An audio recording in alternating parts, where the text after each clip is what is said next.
Good morning, good afternoon, good evening, whatever time you happen to be viewing this. I hope you're having a great day. I also hope to see you in class next class period. Today we're going to start talking about the comparison and contrast essay. There will be a separate presentation for the particulars of the assignment. This presentation is basically to take a look at what is a comparison and contrast essay. Let's begin with just a few things. Number one, as always, have a purpose. I've talked several times about everything's an argument. You are going to hear that more and more as we go through a cause and effect essay and this comparison and contrast essay, because the comparisons and the contrasts are not ends unto themselves. The comparisons and the contrasts are a means to an end. And that end is generally advancing a point of view, advancing an argument. And so the best I can tell you is that what do you hope to gain by comparing and contrasting the things you will pick for the assignment? Remember, what's the end point? These comparisons or contrasts are a means to an end. They are not an end unto themselves, excuse me. Step one, I think, is think about how these things have actual similarities. For example, I can look at the kangaroo and the tornado and say that I want to contrast and compare them. I suppose I can begin with the simple fact that both are composed of matter. I might go on to say that both have eyes. The kangaroo uses the eye is to see. The eye of the tornado or the eye of a hurricane are the calm spots right in the center. I might try to be tricky and transition into the fact that both have calm spots in the center. In the kangaroo's case, it's a pouch where the young hide and are apparently kept calm and safe. And in the tornado, it's this eye where the winds aren't blowing as fiercely. And as the eye passes over, there are no winds. That said, the kangaroo and the tornado really have no differences. Their similarity, or no similarities, excuse me, their differences are massive, and it's not worth writing the paper on that. I hope that the prompts I've given you help you avoid that, but I think you should think about, do these things have actual similarities? And as you're pre writing and as you're preparing, do these things that I'm saying are similarities, are they actually similarities? Second, never write a unicorn and a platypus are similar but different, or a tornado and a kangaroo are similar yet different. That statement can be written about nearly everything. For example, all things that we know of are composed of matter, therefore, that's a similarity. Even identical twins have a bit of DNA that's different, or some difference someplace along the line, so they are different, even though the refrigerator and the unicorn really have no real similarities, and the identical twins may have few differences. The statement can be true about anything, therefore, don't write it. Limit your focus. Pick 3 or 4 important points and stick with them. For example, as we look at the zombies and the vampires, both are creatures that are quote unquote undead. Second, both have a fairly long history, but that history has had the characters change over time. The modern film vampire is not anywhere near to Bram Stoker's Dracula. The modern film zombie is not like the zombies of the 1960s who were running around looking for human brains. There's a lot of change there, so that might be something that one would want to write. Certainly, the appearance of the zombies and the appearance of the vampires is something to write about.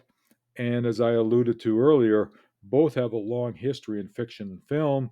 That might be something to write about. However,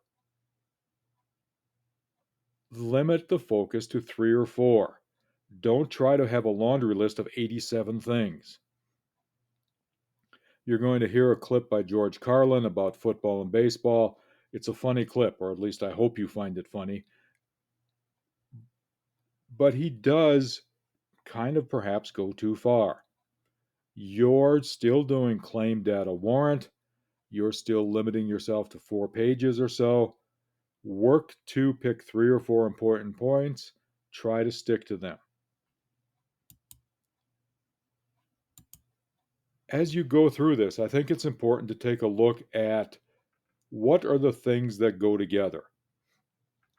So, for example, the light blue things, or the light blue highlights on the screen here, actors who have portrayed either zombies or vampires or both,